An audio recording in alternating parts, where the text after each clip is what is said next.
안녕하세요. 하루하나입니다. 자, 오늘은 뭐 가장 많이 말씀들 하시는 거지요. 엑셀을 공부해도 잘 늘지 않고 뭐 그다음에 이제 실무에서 작업을 하는 것들이 굉장히 어렵고 불편하다. 이런 얘기들을 굉장히 많이들 하시잖아요. 자, 근데 이런 식의 얘기를 하시는 분들의 공통점이 하나 있죠. 자, 이걸 잘 기억을 해 두셔야 돼요. 자, 뭐냐면 자, 이렇게 업무용 데이터가 있어요. 자, 그럼 이 데이터를 가지고 뭔가 결과 보고서에다가 뭘 만들어야 되는 것들이 있겠죠. 자, 이걸 결과라고 할게요. 자, 그럼 대부분의 분들이 여기서 이걸 다이렉트로 뭔가 만들려고 할 때 잘 안 된다라고 하는 얘기를 하고 있는 거예요. 자, 그럼 원래 이렇게 해야 되는 거 아니냐라고 생각들을 많이 하시겠지만 그게 아니죠. 조금 경험이 있는 분들은 보통 이렇게들 생각을 하세요. 자, 얘를 다이렉트로 건너갈 수 있는 방법이 있는 반면에 대부분 실무에서의 문제는 이렇게 다이렉트로 건너갈 수 있는 경우가 많지 않아요. 그냥 얘를 우리가 이 결과를 얻기 위해서 뭔가 고치는 동작을 하나 해야 되는데 뭐 이걸 클리닝 한다라고 이제 생각을 해보셔도 돼요. 이 클리닝에는 굉장히 여러 가지 표현들이 들어가지는데 그걸 이제 여러분들이 잘 모르시죠. 그리고 어쨌든 이 작업을 통해서 이 결과로 나아가야 일이 쉬워지거든요. 자, 근데 이런 것들을 잘 모르세요. 이게 굉장히 중요한 사실이기도 하고 여러분들이 보통 이제 카페에서 또는 책 같은 것들을 통해서 공부를 하실 때 이런 것들에 집중을 해 나가시면서 공부를 하셔야 실력이 빠르게 늘어날 수 있어요.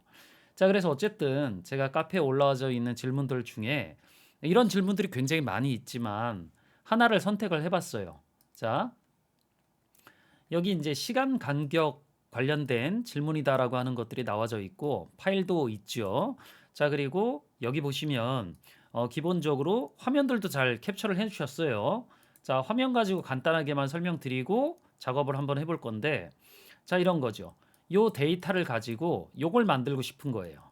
자, 그럼 여기에서 쓰여지고 있는 것들은 수식을 제가 참고해서 보면 요 입차 시간이라고 하는 것들을 기준으로 해서 자, 여기 보면 시간대가 이렇게 묶여져 있죠.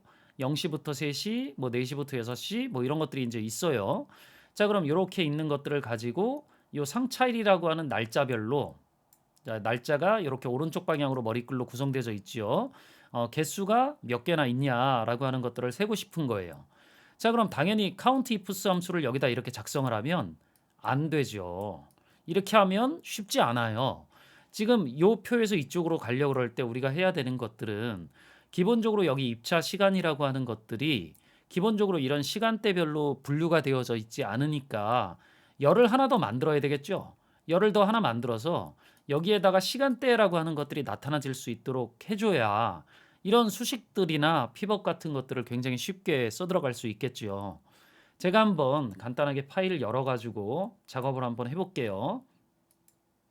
자, 파일 올려준 것들 중에 사용되지 않아도 되는 것들은 제가 다 숨겨놓고서 보여드릴게요. 자, 여기 상차이라고 입차 시간이라고 하는 게 있고 여기 시간대별 집계 작업을 하고 싶다라고 이렇게 되어져 있으니까 이게 지금 수식 모드일 거니까 제가 수식 탭에 가서 수식 표시를 해제하면 당연히 지금 이제 에러가 나겠죠. 수식 자체가 조금 정확하게 되어 있진 않으니까. 자, 그럼 요 시간대별로 이렇게 집계를 하려고 그럴 때 제가 아까 얘기 드렸던 게 요거 복사해서 쓸게요. 요 입차 시간하고 요 시간대라고 하는 것들이 여기 붙여넣기 해보면 요게 이렇게 분류가 되져서 얘가 어떤 시간대에 해당하는 입차 시간인지가 나타나줘야 된다라는 거예요. 자, 그럼 제가 여기 머리글만 시간대 이렇게 하고 요 값이 여기 나타나지도록 만들면 되잖아요. 근데 보통 이제 뭐 이런 식의 작업을 할 때 경험이 없는 분들은 여기서 if 함수 같은 거 떠올리실 거고 경험이 좀 있는 분들은 여기서 vlookup 함수를 떠올리겠죠. 왜 그러냐면 기본적으로 이게 다 숫자 데이터니까 요 숫자 데이터가 오름차순으로 정렬되어져 있을 때 요 구간에 있는 값을 찾아올 수 있는 방법이 vlookup 함수에 존재하잖아요. 그래서 제가 vlookup 함수를 쓸 수 있도록 좀 정리를 해보면 자, 왼쪽에 찾아야 될 값이 있어야 되니까 제가 여기다가 오른쪽 시간대의 최소값을 입력을 해볼게요. 0시, 4시, 7시, 10, 13, 16, 19, 22 이렇게 되겠죠. 자, 그럼 여기는 이제 요 입차 시간의 시간이라고 하는 값을 우리가 hour 함수 같은 걸 이용을 하면 굉장히 간단하게 얻을 수 있죠. 엔터키 눌러서 수식 복사해 보시면 이렇게 시간대만 이렇게 다 뽑혀져 나오는 것들을 확인을 해볼 수 있어요. 자, 그럼 이 시간대를 제가 여기서 찾아서 오른쪽 값을 가져오면 되니까 vlookup 함수를 쓰면 되겠죠. 자, 이 시간을 여기서 찾아서 오른쪽에 있는 값을 가져와라.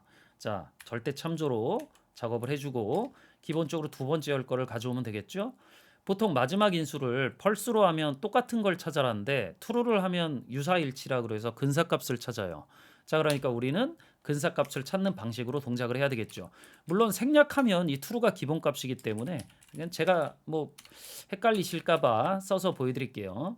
엔터키 누르고 수식 복사해 보면 기본적으로 왼쪽에 입차 시간이 어느 시간대에 속하는 건지가 이렇게 구분되어져 나오죠. 자, 얘만 이렇게 들어가질 수 있으면 어차피 시간대별 집계 작업은 굉장히 쉬워지는 게 될 수 있어요.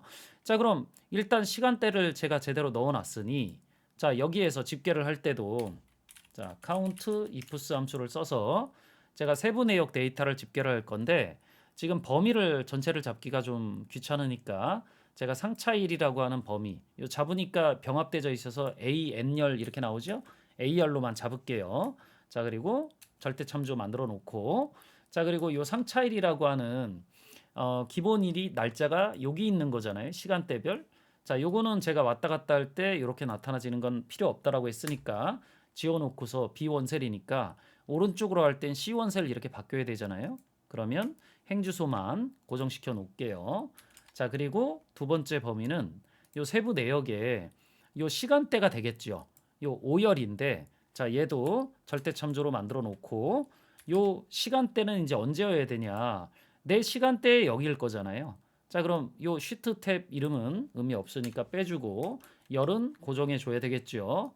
자, 그럼 이제 이런 것들을 이렇게 만들어서 엔터키 누르고 수식을 복사해 볼게요. 복사하고 자, 오른쪽으로 쭉 드래그해서 결과들이 제대로 나오는지를 확인을 해보면 되겠죠. 자, 보시면 뭔가 이제 숫자들이 다 채워지니까 뭔가 계산된 결과값이 굉장히 쉽게 나올 수 있다라고 하는 것들을 확인해 볼 수 있죠. 자, 그럼 이제 우리가 이 작업에서 알아야 되는 건 count ifs 함수를 쓰는 게 핵심인 거냐? 아니다라고 제가 얘기를 드렸죠. 자, 요거죠. 이런 열을 만들 수 있는 사용자하고 그렇지 않은 사용자가 초보자하고 중급 이상의 활용자를 나누는 기준이 되져요. 근데 우리가 알아야 되는 건 기본적으로 이런 것들을 만들어야 된다라고 하는 것들도 다 경험이다라고 하는 거죠. 경험이 있어야 이런 것들이 필요하다라고 하는 것들을 알 수 있잖아요. 자, 그럼 제가 그런 경험 같은 것들을 계속해서 얘기 드렸지만 이런 질문 답변란에 올라와져 있는 것들을 한번 어떻게 다른 사람들은 푸나 이런 것들을 좀 다른 분들이 다뤄놓은 답변 같은 것들을 참고하시든 아니면 내가 직접 해보든 이런 식의 이제 가상 업무 작업 같은 것들을 좀 카페를 통해서 해보셔야 이런 경험치들이 늘어나질 수 있다라고 제가 얘기를 드렸죠. 자, 이런 게 다 답이에요. 그냥 다른 데 가서 복잡하게 이렇게 뭐 이런저런 것들을 찾아가지고 헤매시느니 이렇게 찾아서 공부를 해 들어가시는 게 가장 좋은 선택지이기도 하다. 그리고 당연히 이런 것들을 만들어 놓으면 얘들도 이제 제대로 집계되는지를 확인을 해봐야 되니까 제가 간단하게 피벗 테이블 같은 거 이용해서 요거 피벗으로 한번 집계를 해볼게요. 기존 워크시트가 자, 여기 데이터가 있었으니까 제가 요 아래쪽에다가 확인 버튼 눌러서 바로 만들어 보면 상차일은 10쪽에 있었고 시간대는 제가 아래쪽에다가 넣었었죠. 자, 이렇게 넣으면 바로 구조는 만들어지죠. 자, 그리고 제가 상차일의 개수를 한번 세어 볼게요. 자, 그럼 여기 나오는 숫자가 위에 있는 나오는 숫자랑 동일하면 요 count if sums도 제대로 쓴 거죠. 자, 그래서 이런 것들을 이렇게 확인해 나가 보실 수 있으면 된다. 자, 그래서 공부하는 방법은 뭐 여러 가지가 되고 여러분들이 지금 닥쳐 있는 문제들을 해결하시기 위해서 뭐 필요한 기술들을 여러 가지 익혀 나가시겠지만 아까 제가 제일 처음에 얘기 드렸듯이 한 번에 답을 자꾸 만들어내려고 하지 말고 제가 중간에 어떤 것들을 먼저 하고 이후 작업들을 진행해 나가야 되는지를 꼼꼼히 생각을 해보시는 게 도움이 될 수 있을 것 같아요. 자, 오늘 설명은 여기까지 해드리면 될 것 같고요. 영상이 도움이 되셨다면 구독, 좋아요, 알림 설정 부탁드리고 저는 또 다음에 다른 주제 가지고 또 만나 뵙도록 할게요. 수고하셨습니다.